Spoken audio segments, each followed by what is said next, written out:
Good evening, everyone. Minister of Defense Yoav Gallant and U.S. Secretary of Defense Lloyd Austin will now deliver remarks. Please have your phones on silent if possible, starting with Minister Gallant. Please, Minister. Secretary Austin, the United States and Israel have never been more determined and aligned in our shared values, our shared interests, and our shared goals. My friend General Austin, you have shown the people of Israel and the entire world what it means to be a leader and a partner. There is no greater projection of our intimate ties than sitting together with General Brown and General Levy, discussing the most sensitive issues on the agenda in full transparency and trust. Thank you, Secretary, for your deep commitment to Israel's security. We stand here 72 days into a war that we didn't want. On October 7th, Hamas conducted a brutal attack. They murdered, raped, and kidnapped children, women, soldiers, Holocaust survivors. On October 7th, we fought back and immediately set the goals of this war: the destruction of Hamas and the return of the hostages home with no exception.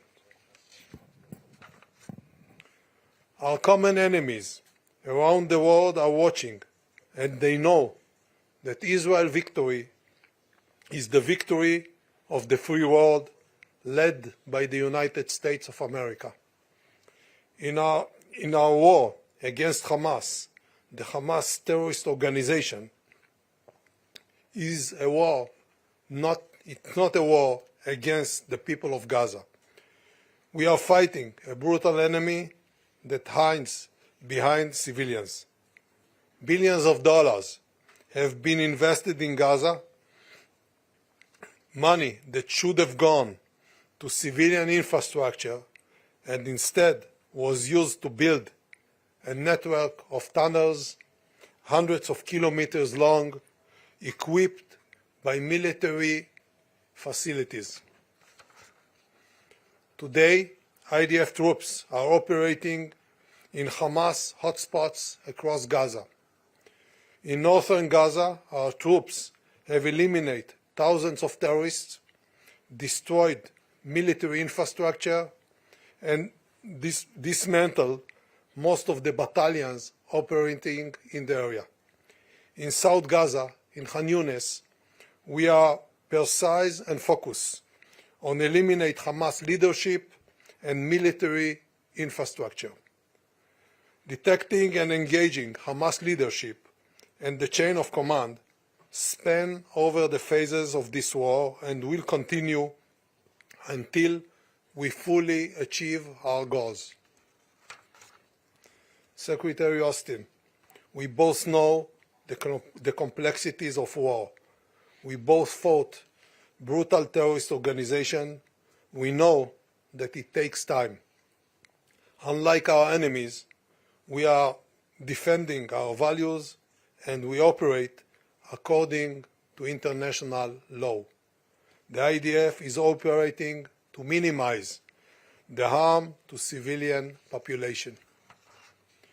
We are also working with international partners to facilitate the delivery of humanitarian aid. Yet, any time we discuss humanitarian issues, we must remember the 129 hostages we held in Gaza. This is the most humanitarian issue.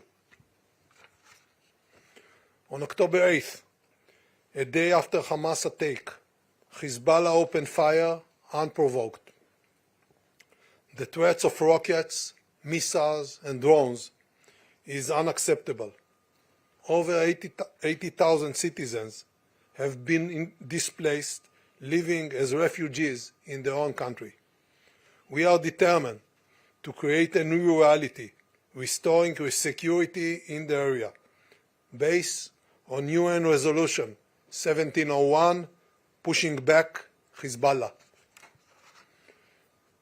We will bring back the residents of the north to their homes on the border after full security will be restored.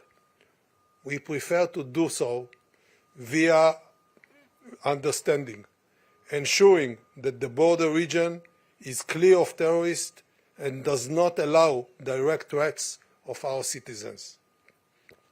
If such a process will not be implemented diplomatically, we will not hesitate to act.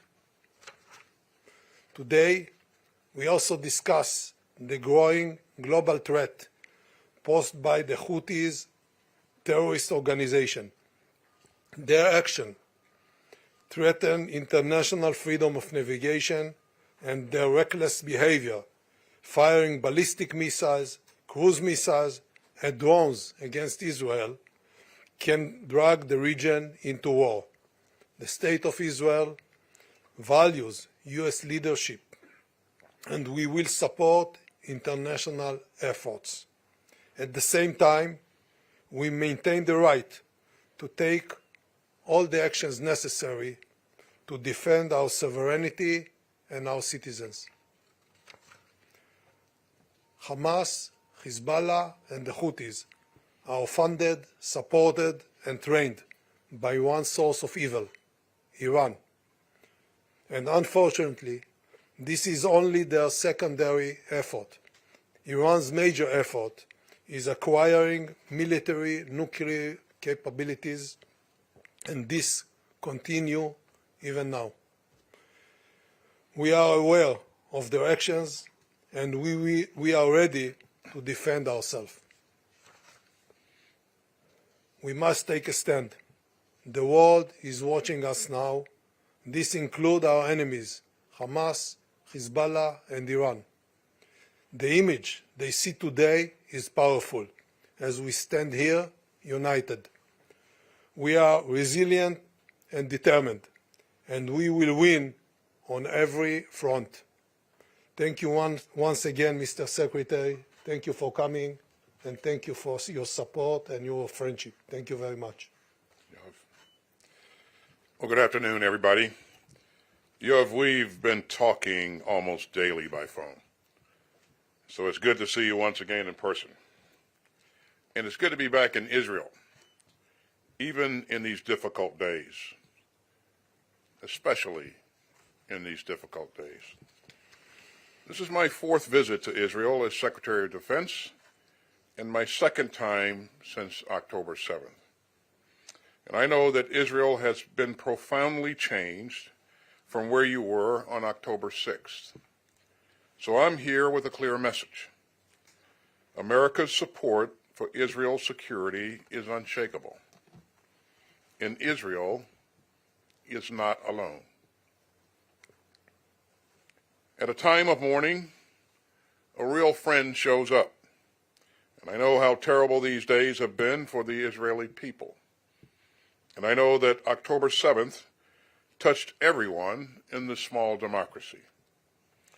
So let me again extend my deepest condolences to Minister Gadi Eisenkot, who has been sitting Shiva for his 25-year-old son and mourning his nephew after they both fell in Gaza. On October 7th, Hamas committed one of the worst atrocities in the history of modern terrorism. As President Biden said, it was an act of sheer evil. Innocent young people at a concert were massacred. Parents were shot in front of their children. Women were sexually assaulted. Toddlers and Holocaust survivors were taken hostage. And for Hamas, that was just the beginning. Hamas has clearly and loudly spelled out its vision of the future, and it is to repeat October 7th over and over and over again. No country should tolerate such a danger. and Israel has every right to defend itself against a fanatical terrorist group whose stated purpose is to murder Jews and eradicate the Jewish state. Hamas is still holding hostages, including American citizens. Hamas embeds itself and hides itself behind innocent Palestinian civilians. Hamas does not speak for the Palestinian people, and Hamas is determined to doom both Israelis and Palestinians to an unending cycle of suffering and strife. So make no mistake, Hamas should never again be able to project terror from Gaza into the sovereign state of Israel. And we will continue to work together for a safer, more secure future for Israel and a brighter future for the Palestinians. The United States will keep pushing relentlessly for the safe return of hostages in Gaza. And we will continue to help Israel in its efforts to bring them all home. Thanks to the personal leadership of President Biden, we helped to broker a deal that got out more than 100 hostages. But this remains a top priority for the United States from President Biden on down. And we will continue to do everything that we can to bring home every man, every woman, and every child seized by Hamas. Now, the United States has been clear and consistent since Hamas started this war on October 7th. Democracies are stronger and more secure when we uphold the law of war. And as I've said, protecting Palestinian civilians in Gaza is both a moral duty and a strategic imperative. So we will continue to stand up for Israel's bedrock right to defend itself. And we will also continue to urge the protection of civilians during conflict and to increase the flow of humanitarian aid into Gaza. That's important as Israel fights to dismantle the Hamas terrorist infrastructure in Gaza. And it will also be crucial for our work with our allies and partners after the fighting stops. Now, we're working to ensure that this conflict does not escalate beyond Gaza. But as we are driving to stabilize the region, Iran is raising tensions by continuing to support terrorist groups and militias. Attacks by these Iranian proxies threaten the region's citizens and risk a broader conflict. Of course, the United States does not seek war, and we urgently call on Iran to take steps to de-escalate. Now, in my meetings today, I also discussed the need to take urgent action to stabilize the West Bank. Attacks by extremist settlers against the Palestinians in the West Bank must stop. And those committing the violence must be held accountable. Now, we know that the past 72 days have been some of the most painful days in Israel's history. But it would compound this tragedy if all that was waiting for the Israeli people and your Palestinian neighbors at the end of this awful war was more insecurity, fury, and despair. As I've said, Israelis and Palestinians have both paid too bitter a price to just go back to October 6th. So I discussed pathways today toward a future for Gaza after Hamas, based upon the clear principles laid down last month by my friend, Secretary Blinken. Israelis and Palestinians both deserve a horizon of hope. So the United States continues to believe, as we have under administrations of both parties, that it is in the interest of both Israelis and Palestinians to move forward toward two states, living side by side in mutual security. Now, we know how hard that is, especially after October 7th. But ongoing instability and insecurity only play into the hands of Hamas. So we must think together about what lies beyond this terrible season of terror and war. And as we do, the United States will remain deeply committed to the security and self-defense of the State of Israel. As John F. Kennedy said in 1960, America's friendship with Israel is a national commitment. That was true then, and it's even truer now. The United States will remain Israel's closest friend in the world. And as I've said repeatedly, our support for Israel's security remains unshakable, and it always will. Thank you very much, and we'll be happy to take your questions. All right, we'll start now with Karen Bezalel. Thank you. Secretary Austin, welcome to Israel. It's not a secret that there is a gap between Israel and the U.S., so have you set any sort of either timetable or deadline to the current phase of Israel ground war in Gaza? And have you heard any firm assessment from the IDF where the current phase stands? And if I may, with regard to the north, Israel says, and Minister Gallant has just repeated, that it will attack Lebanon if there won't be an acceptable solution that will include Hezbollah withdrawal north to the Litani River. Jake Sullivan was here last week, and he was quite confident that such a solution can be achieved.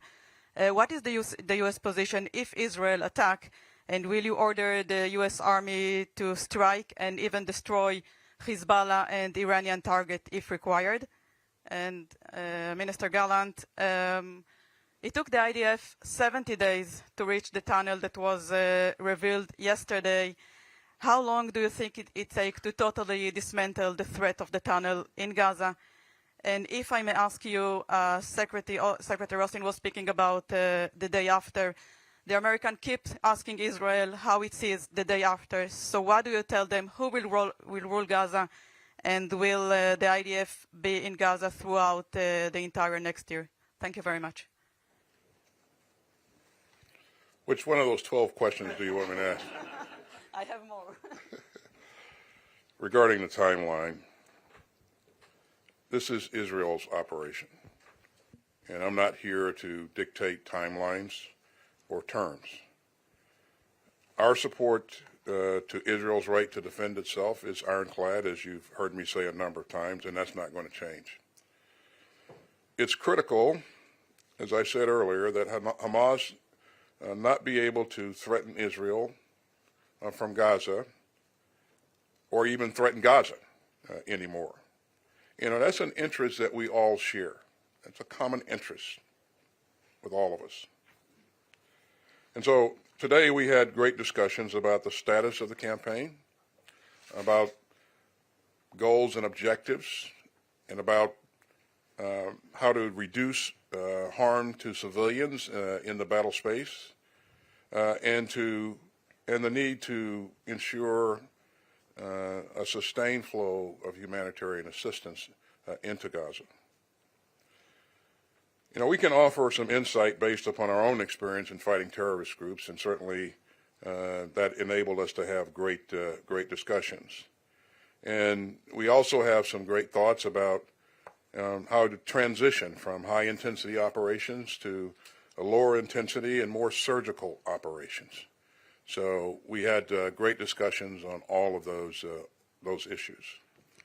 On Lebanon, we've been clear that we don't want to see this conflict widen into a larger war or a regional war, and we call upon Hezbollah to make sure that they don't do things that would provoke a wider conflict.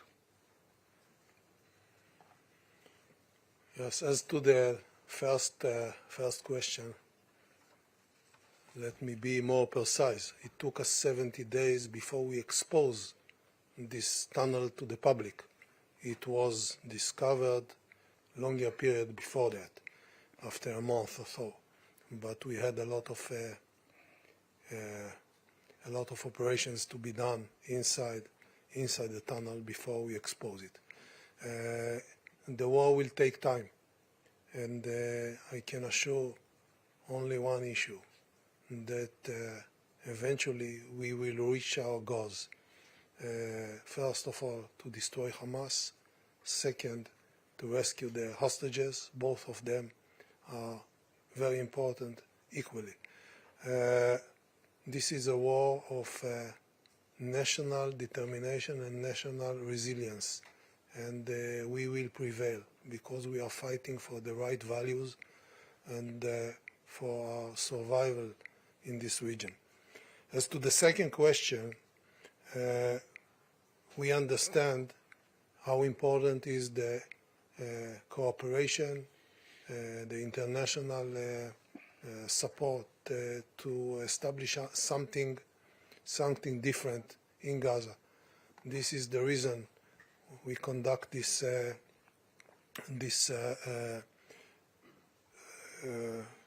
talks today together with Secretary Austin and General Brown and Mr. Satterfield and others regarding the issues that we have to conduct in Gaza. We know that Hamas will not control Gaza. We know that we will have the freedom to eliminate any kind of threat in the future, and there will be no serious military threats against Israel from Gaza. Second, Israel will not control Gaza in any civilian way. We will conduct any needed operation and military effort in order to secure our future, and we are building the routes for non-hostile partners in the other side. Thank you, Tara Kopp. If we can also please stick to one question each, please. Thank you. Thank you. Minister Gallant, back to Lebanon. Are you currently planning for a ground operation in the north to, as you said, fully secure that area from Hezbollah? Secretary Austin, if that ground operation is launched, just to repeat my colleague's question, what role would U.S. forces have in such case? And then is it too dangerous right now, Minister Gallant, to open a second front in the north when you have troops committed in the south in Gaza? And my final one for Secretary Austin, another commercial vessel today was attacked in the Red Sea, and U.S. warships continue to intercept ballistic missiles and drones that are fired from Houthi-controlled Yemen. Why hasn't the U.S. struck back or conducted a counterstrike like it has against similar Iranian-backed militants in Iraq and Syria? I would like to reiterate what I said. I said that diplomacy is the preferred way. We are not looking for wars, but we have 70,000 Israeli refugees, and Hezbollah is shooting us every day since October 8th, a day after Hamas launched the war against Israel. Therefore, in one hand, we are patient, and we are looking for a diplomacy solution that will make sure that Hezbollah is not threaten Israeli civilians on the northern communities directly. On the other hand, we are preparing ourselves to any situation that is needed, and if something like that happened, we will know what to do and we will prevail. We are not looking for anything similar to that, and we hope that Hezbollah will understand it. It's time to stop.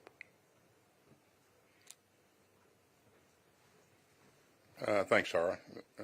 Regarding the Houthis,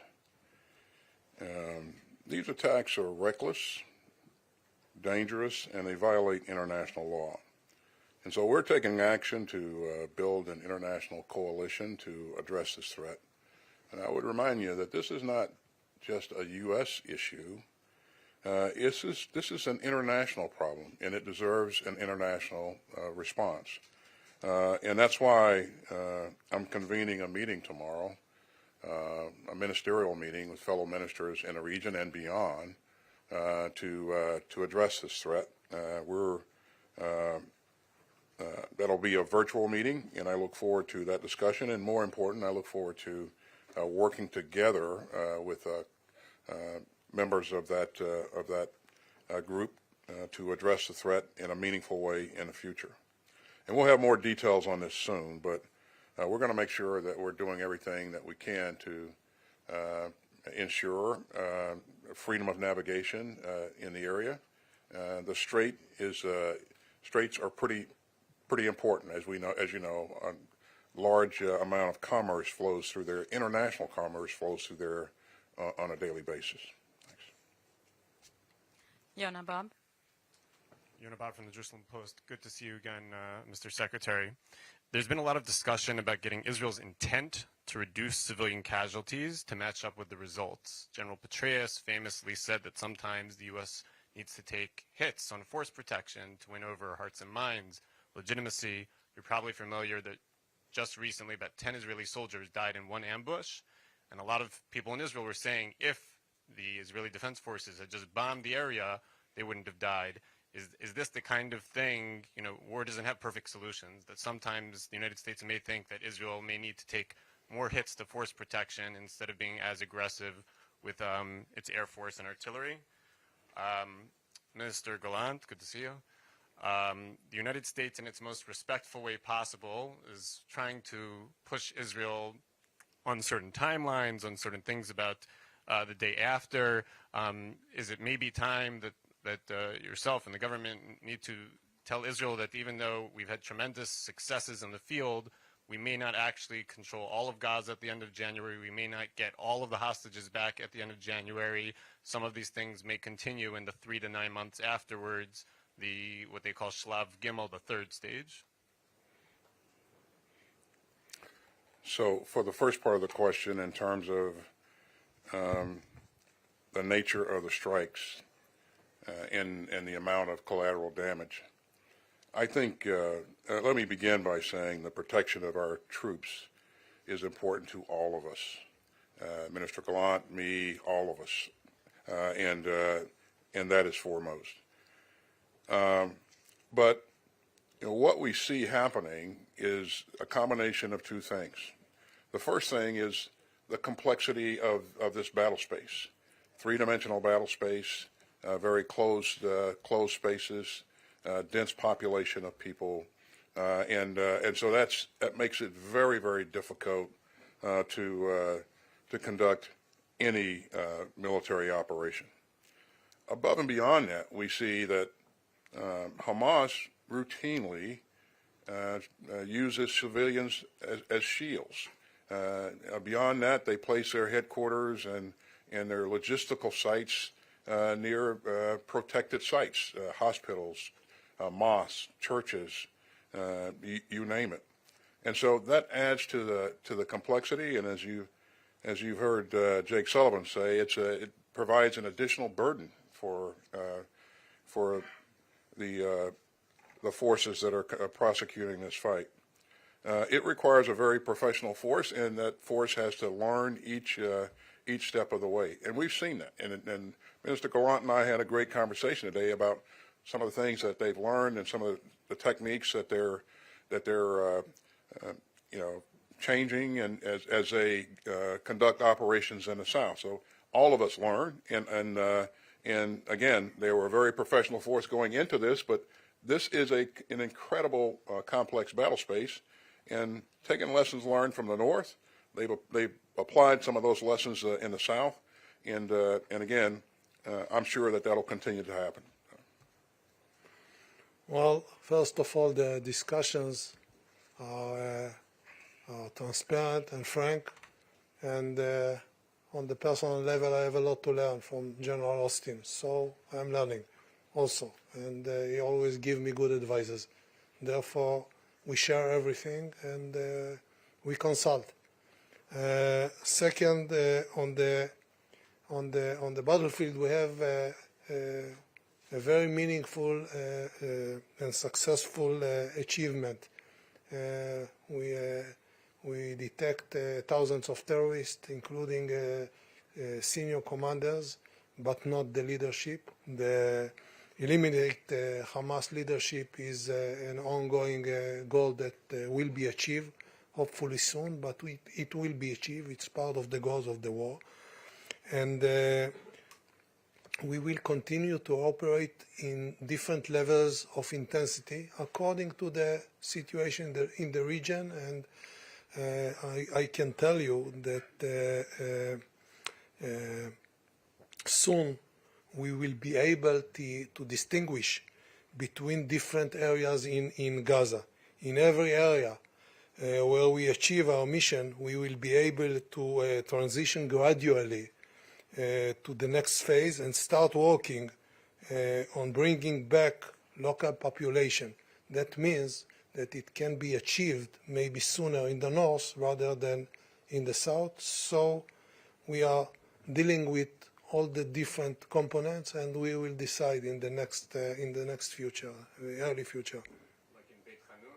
No, I'm not defining any region, and this is an ongoing discussion. But I give you an idea about what we are discussing in the Israeli military establishment and together with the Americans. Moshe Gaines. Thank you. Moshe Gaines with NBC News.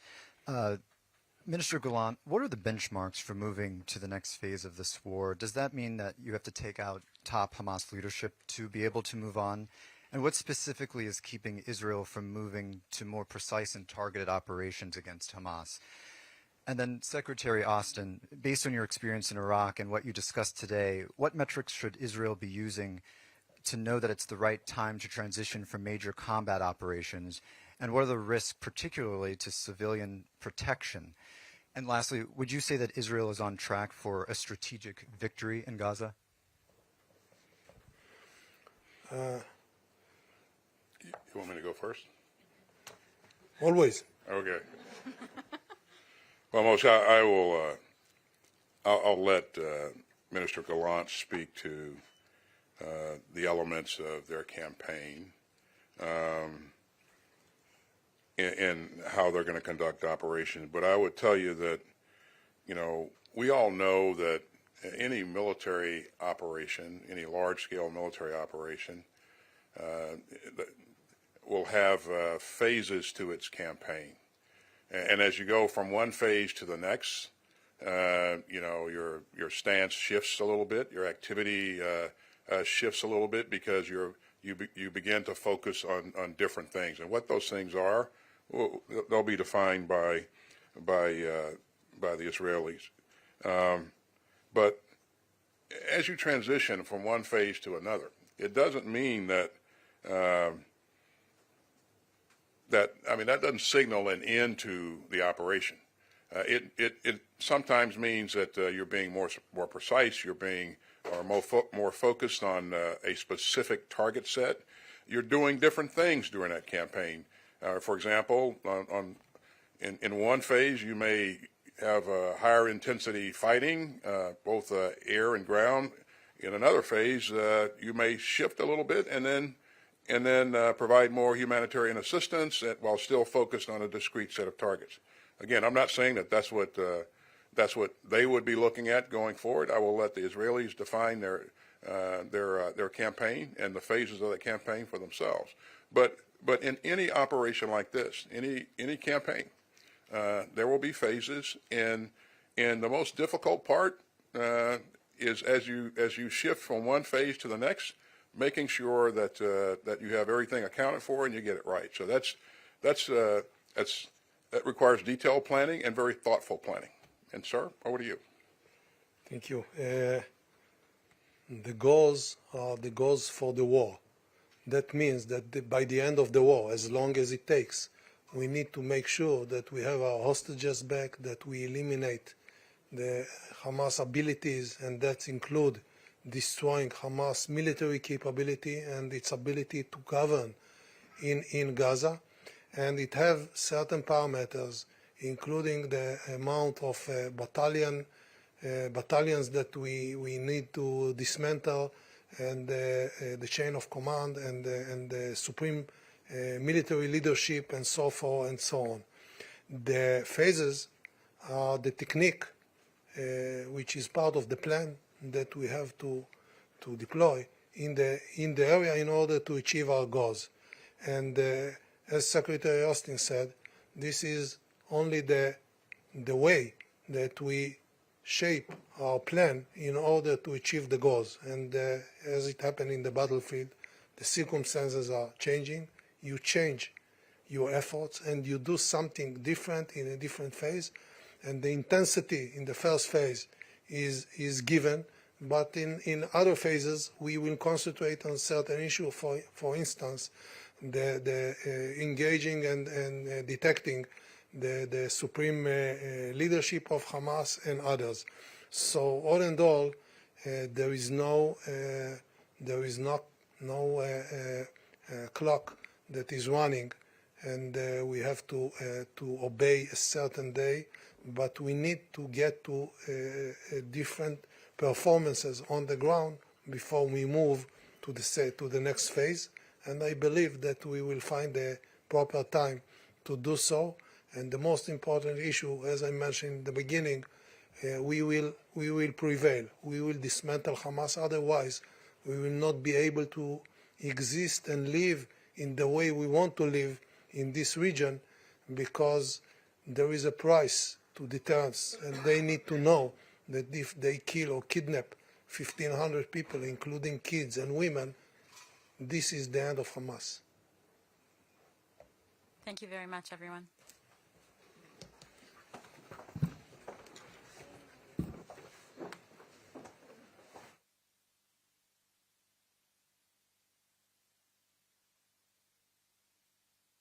Very much. Thank you, Secretary. You help us a lot.